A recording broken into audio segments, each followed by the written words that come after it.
Okay, so we are going to talk about support for 8A today, and they're just 4 simple problems. But this should help you kind of separate the difference between exponential and linear. So problem number 1 says the population of a town is increased by 615 people per year. State whether the growth is linear or exponential. If the population is 1900 today, what will be the population in 3 years?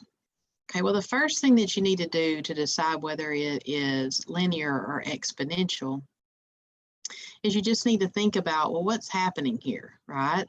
So at the beginning, no time has gone by. The population is 1900.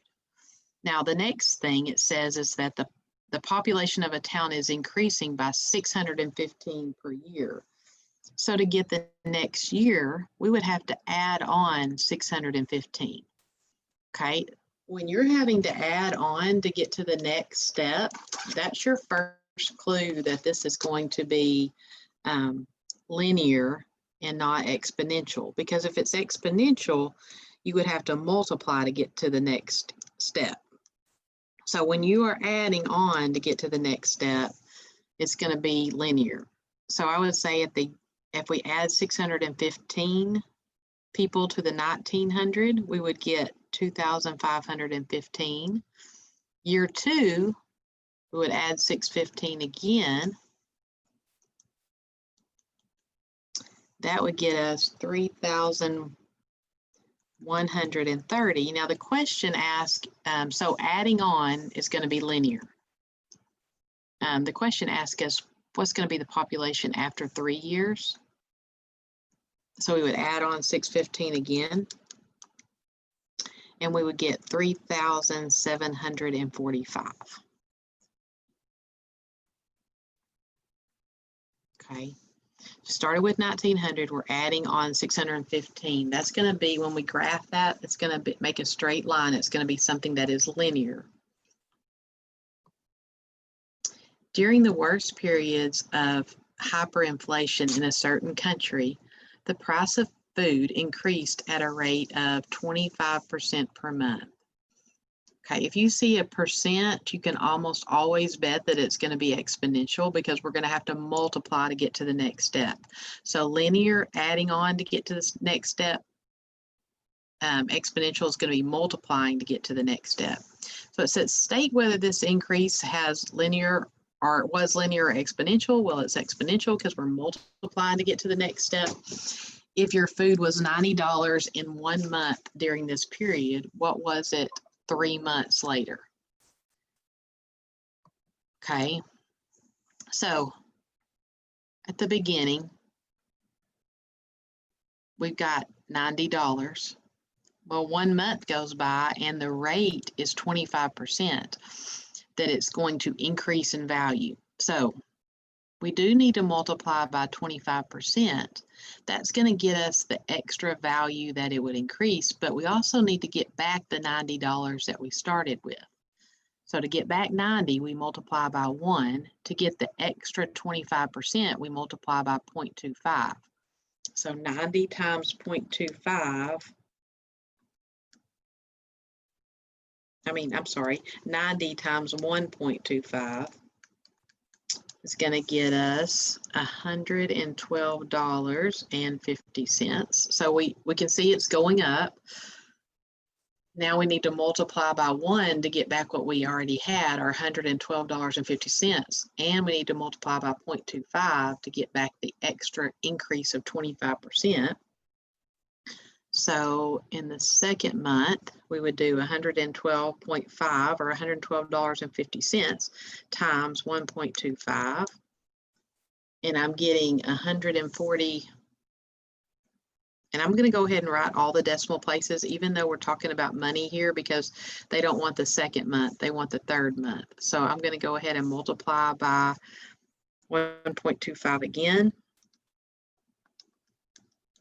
And that's going to get me 175.78125. Now it says to round to the nearest dollar as needed. So they want me to stop at the decimal place. The 7 would make the 5 round up to a 6 because it's 5 or bigger. So $176.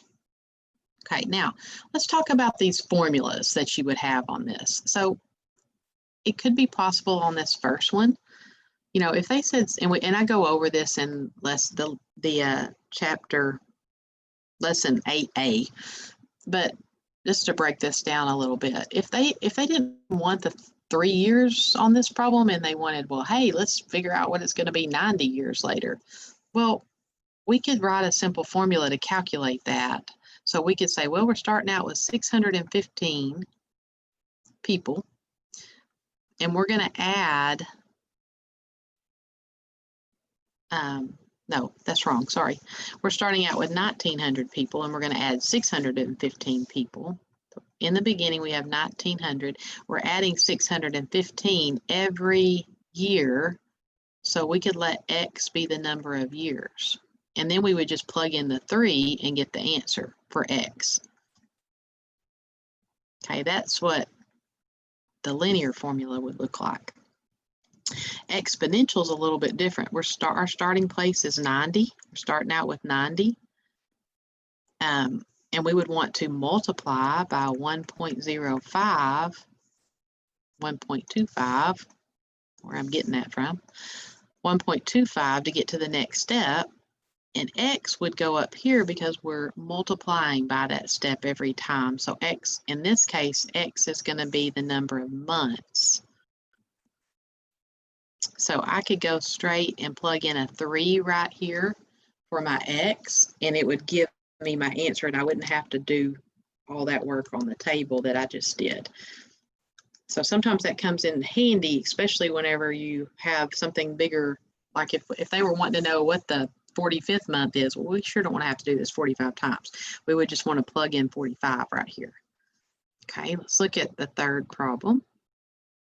The price of a computer component is decreased at a rate of 13% per year. Okay, we see that percent, so we can almost always bet that it's going to be exponential if you see a percent. State whether this decrease is linear or exponential. Well, it's exponential. It's exponential decay, in fact, because we're losing something. So if the component cost $120 today, what will it cost in 3 years? Okay, this is important. You always want to multiply by what you keep.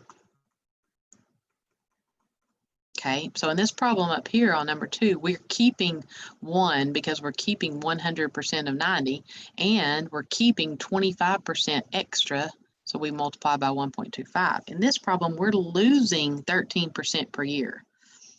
Okay, so just think about that. If you are losing 13%, then what are you keeping? Well, you're keeping 100 minus 13%. 100% minus 13% would be what you are keeping. So you're keeping 87%. That's what you want to multiply by. Okay, so in this problem, we're starting out with $120 today. We're losing 13%, but we're keeping 80%. And I meant to say,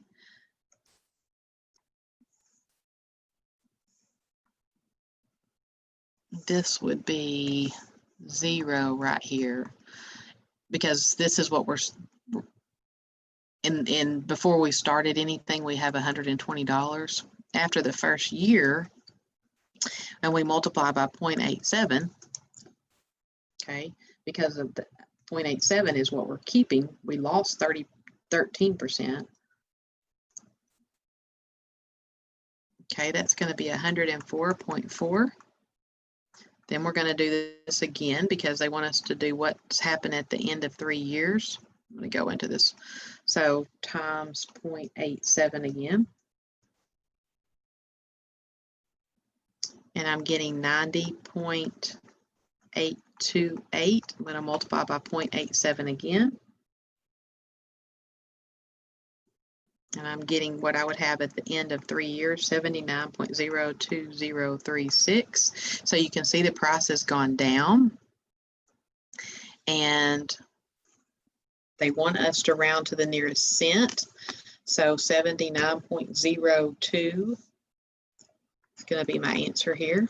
Okay, what about this formula? This formula would be, well, we're starting out at $120. This is always your starting point. What are you keeping? Well, we're keeping 87%, and X this time would be the number of years. So if I wanted to plug in a 10 here, that would mean after 10 years have gone by, how much is this computer worth? And I'm actually going to do that right now. So 120 times 0.87 raised to the 10th power is going to be $29.81. So after 10 years, this thing that cost $120 is worth about $30. So because this is exponential decay, it's decreasing in value. So let's go back. When we are talking about something that's linear, we're adding or subtracting to get to the next step. When we are talking about exponential growth or decay, we're multiplying to get to the next step.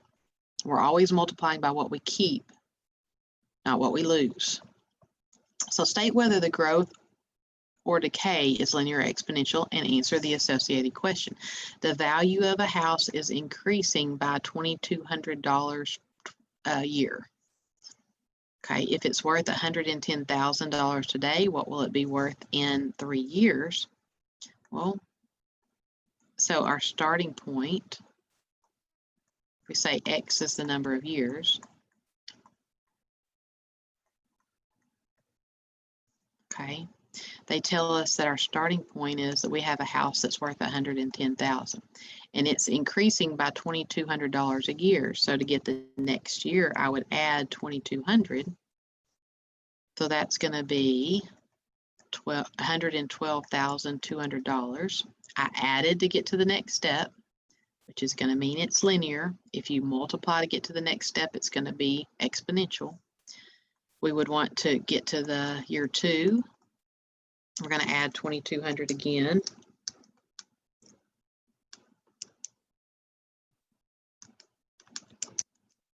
Okay, that's going to give me 114,400.